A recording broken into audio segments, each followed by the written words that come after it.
प्रत्येक मनुष्य को चाहिए कि अपने द्वारा इस संसार समुद्र से खुद का उद्धार करे और अपने आत्मा को अधोगति में न पहुंचाए, क्योंकि यह जीवात्मा ही अपना मित्र है और यह जीवात्मा ही अपना शत्रु है।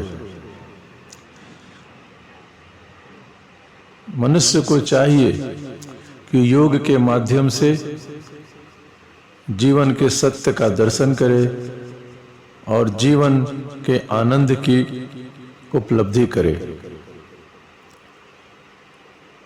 जब व्यक्ति योग की दिशा में गति करता है तब वह अपना खुद का मित्र बन जाता है, और जब व्यक्ति योग के विपरीत दिशा में गति करता है तो अपना ही शत्रु खुद सिद्ध होता है।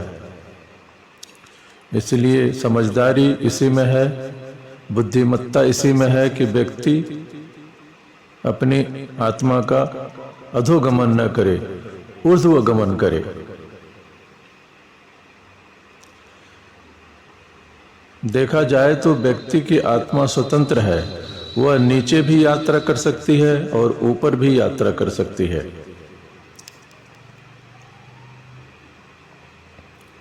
लेकिन जो आपके हित में है वैसी यात्रा करना किसी भी दृष्टि से उचित नहीं है, क्योंकि धर्म करने में और अधर्म करने में बड़ा फर्क है। और चूंकि मनुष्य की आत्मा स्वतंत्र है तो यह दोनों दिशाओं की स्वतंत्रता को उपलब्ध हो जाती है, बुरा करने की भी भला करने की भी। दूसरे के साथ बुरा भी कर सकती है, अपने साथ बुरा भी कर सकती है, और दूसरों के साथ भला भी कर सकती है और अपने साथ भला भी कर सकती है। मनुष्य चाहे तो अंतिम नरक के दुख तक की यात्रा कर सकता है, और वही मनुष्य यदि चाहे तो मोक्ष के अंतिम सोपान तक की भी यात्रा कर सकता है। दोनों दिशाएं खुली हैं। इसलिए कहा गया है कि मनुष्य ही अपना मित्र भी हो सकता है और अपना शत्रु भी। लेकिन इस संसार में बहुत कम ऐसे लोग हैं जो खुद अपने मित्र होते हैं, अधिकतर तो अपने शत्रु ही सिद्ध होते हैं, क्योंकि हम जो भी करते हैं उससे अपना ही आत्मघात होता है अगर वह गलत है।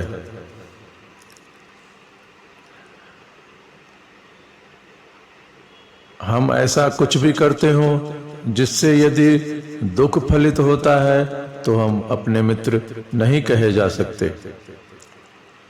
स्वयं के लिए दुख के बीज बोने वाला व्यक्ति अपना ही शत्रु है। और पिछले जन्म में जो हमने दुख के बीज बोए हैं उसकी फसल भी इस जन्म में हम काटते हैं। और अगर हम इस जन्म में दुख के बीज बोते हैं और उसकी पूरी फसल न काट सकें वर्तमान जीवन में, तो आने वाले पुनर्जन्म में इस जन्म के भी दुख के बीज हमें काटने पड़ेंगे।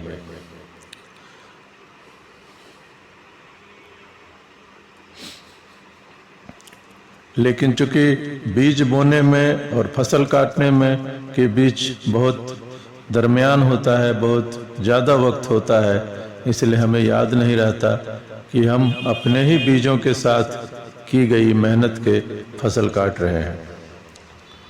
अक्सर फासला इतना हो जाता है कि हम सोचते हैं बीज तो हमने अमृत के बोए थे, न मालूम कैसा दुर्भाग्य कि जहर के बीज क्यों उपलब्ध हो, जहर के फल क्यों उपलब्ध हो रहे हैं। लेकिन यह बिल्कुल ही सत्य बात है कि इस जगत में हम जो बोते हैं वही काटते हैं, उसके अतिरिक्त हमें कुछ भी नहीं मिलता, न मिलने का कोई उपाय है। हम वही पाते हैं जो हम अपने को निर्मित करते हैं, जिसकी हम तैयारी करते हैं। हम वहीं पहुंचते हैं जहाँ की हम यात्रा करते हैं। हम वहाँ पहुँच ही नहीं सकते जहाँ की हमने यात्रा न की हो।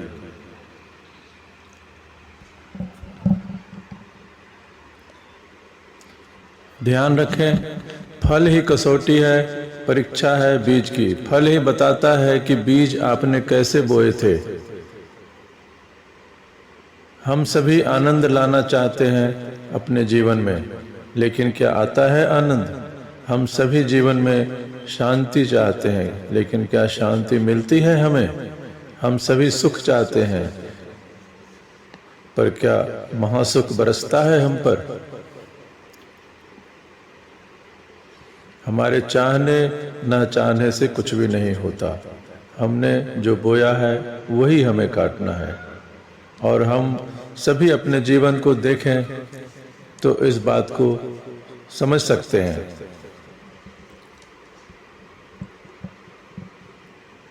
आदमी असंभव चाह करता है, चाहता है कि मैं गाली दूं, दूसरा मुझे आदर दे जाए। मैं तो दूसरे से घृणा करूं और लोग मुझे प्रेम कर जाएं। मैं तो किसी पर भरोसा न करूं और सब मुझ पर भरोसा कर लें। मैं तो सबको धोखा दे दूं और मुझे कोई धोखा न दे। मैं तो सबको दुख पहुंचाऊं लेकिन मुझे कोई न दुख पहुंचाए। यह असंभव चाह व्यक्ति की होती है। लेकिन जीवन का सूत्र है कि जो हम फेंकते हैं वही हम पर वापस लौटता है। चारों ओर से हमारी ही फेंकी हुई ध्वनियां प्रतिध्वनित होकर हमें मिल जाती हैं। देर लग जाती है, ध्वनि को बाहर की दिशाओं से टकराकर वापस लौटने में वक्त जरूर लग जाता है, और जब तक लौटती है तब तक हमें ख्याल भी नहीं रह जाता कि ये गाली हमने ही फेंकी थी और वही वापस लौट रही है। एक बार की बात है, एक सन्यासी किसी गांव के रास्ते से निकल रहा होता है और वहां पर एक आदमी हल चला रहा होता है और बार बार अपने बैलों को बेहूदी गालियां दे रहा होता है। उसने बड़े आंतरिक संबंध बना लिए हैं गालियों से। तो वह सन्यासी उसे रोकता है और कहता है कि पागल, तू यह क्या कर रहा है? तो वह आदमी कहता है कि बैल थोड़े ही कोई गाली मुझे लौटाएगा। तो वह सन्यासी कहता है कि नहीं, ऐसा नहीं है। लेकिन वह आदमी फिर कहता है कि बैल तो मेरा क्या बिगाड़ लेगा। बात तो बिल्कुल सही है, बैल उसका कुछ नहीं बिगाड़ सकता, और जो गाली वापस नहीं लौटा सकता उसे गाली देने में हर्ज क्या है? देखने में तो ऐसा ही मालूम होता है। और अपने से कमजोर को देखकर हम सब गाली देते हैं और बेवक्त भी गाली देते हैं, जबकि कोई ज़रूरत भी ना हो तब भी हम गाली दे देते हैं। और कोई कमजोर दिखा कि हमारा दिल मचल आता है कि थोड़ा इसको भी गाली दे दो, इसको भी सता लो। तो उस सन्यासी ने कहा कि देखो, बैलों को तो तू गाली दे रहा है, वे तो नहीं लौटा सकते, और अगर वे लौटा देते तब तो कम खतरा था, क्योंकि निपटारा अभी हो जाता। लेकिन वे गाली लौटा नहीं सकते, लेकिन गाली तो लौटेगी। कभी न कभी तुम्हारे पास ये गाली लौटेगी, किसी न किसी रूप में तो लौटेगी, और तुम महंगे सौदे में पड़ेगा। अतः यह गाली देना छोड़। जब उस किसान ने उस सन्यासी को देखा तो उसकी आंखों में एक पवित्रता मालूम हुई, एक आनंद मालूम हुआ, एक शांति मालूम हुई। तो उसने उस सन्यासी के पैर छुए और कसम खाया कि अब मैं कसम लेता हूं कि इन बैलों को गाली नहीं दूंगा।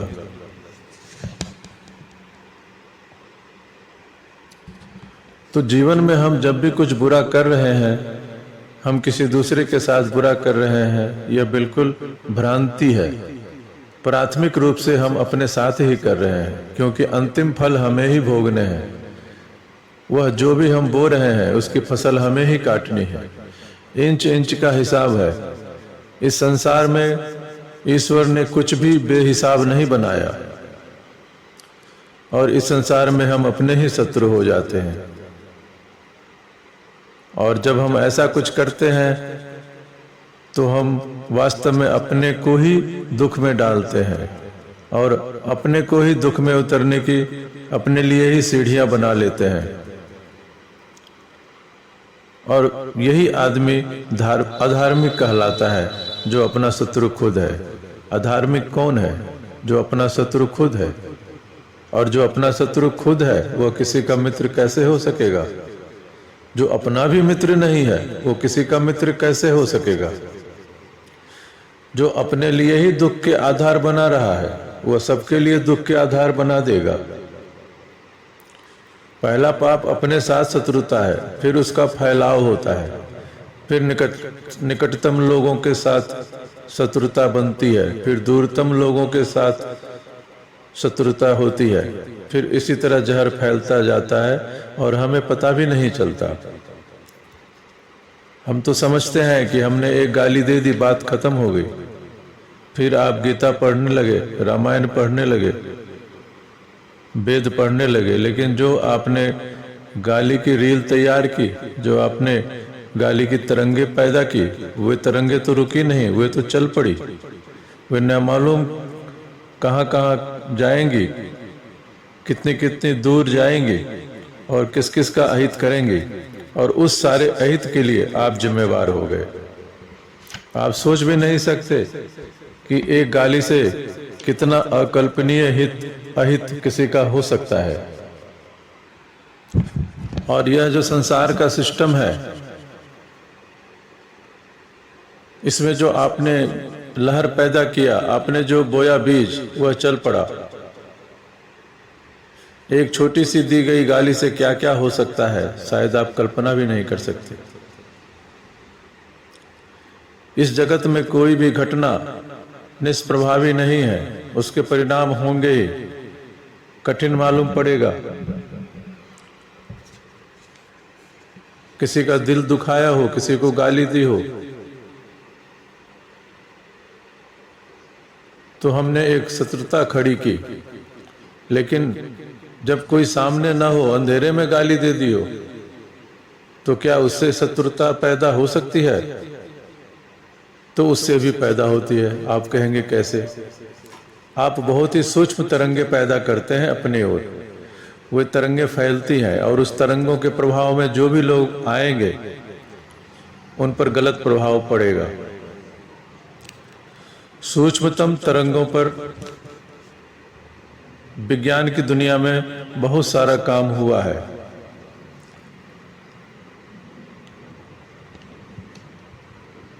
अगर कुछ लोग गलत हैं और एक जगह इकट्ठे हों और कुछ भी ना कर रहे हों, सिर्फ गलत हो, गलत सोच हो उनकी, और आप उनके पास से गुजरेंगे, तो आपके भीतर का जो गलत हिस्सा है वह प्रभावित हो जाएगा। आपके भीतर दोनों हिस्से हैं, गलत हिस्से और ठीक हिस्से, अच्छे हिस्से, सही हिस्से। कुछ अच्छे लोग बैठे हो, प्रभु का स्मरण कर रहे हो, प्रभु का गीत गाते हो, सिर्फ मौन ही बैठे हो और कुछ ना कर रहे हो, लेकिन जब आप उनके पास से गुजरते हैं तो आपका अच्छाई वाला हिस्सा ऊपर आ जाएगा। आपकी वे तरंगे, अच्छाई की तरंगे प्रभावित हो जाएंगे। इसलिए जब हम मंदिर जाते हैं तो हमारा मन पवित्र हो जाता है। इसका कारण क्या है? इसका कारण सिर्फ यही है कि मंदिर जो भी व्यक्ति आता है बहुत ही पॉजिटिव तरंगे लेकर आता है और मन में श्रद्धा, विश्वास, आशा, हजारों तरह की शुभ तरंगों को लेकर आता है, मंगल कामना लेकर आता है। इसलिए जब हम मंदिर जाते हैं तो हमारा मन भी शुद्ध और पवित्र हो जाता है। कोई बुरा ख्याल करने का विचार भी नहीं आता।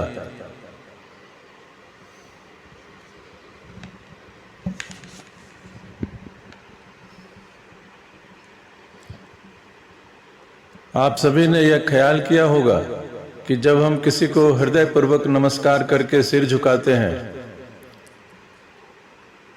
तो अपने में काफी फर्क पाते हैं। कोई भी व्यक्ति जब आपके पास से गुजरता है तो वह एक पारस का काम करता है। उसने आपके भीतर कुछ सोना बना दिया। अगर वह गलत व्यक्ति है तो आपके भीतर कुछ कोयला बना देगा, जो कि अनजाने में होगा, आपको इसका पता नहीं चलेगा।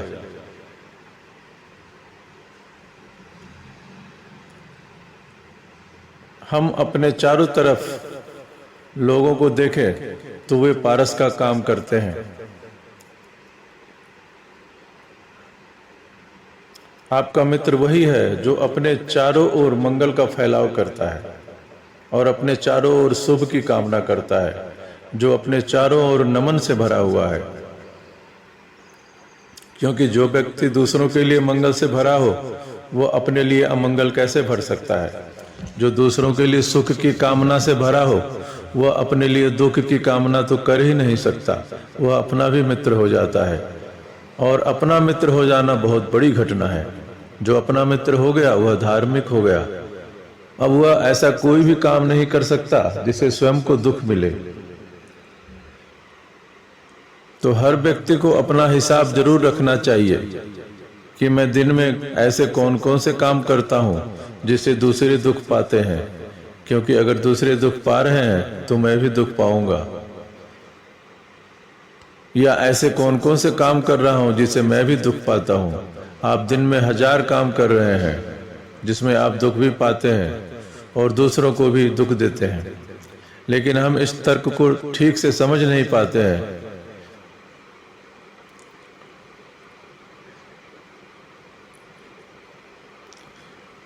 आप वही व्यवहार जो आपको नापसंद हो, आप फिर कर गुजरते हैं अनजाने में, और सब दोहराए चले जाते हैं और जिंदगी एक मैकेनिकल रिपीटिशन बनती जाती है। यहीं पर आप भूल करते हैं।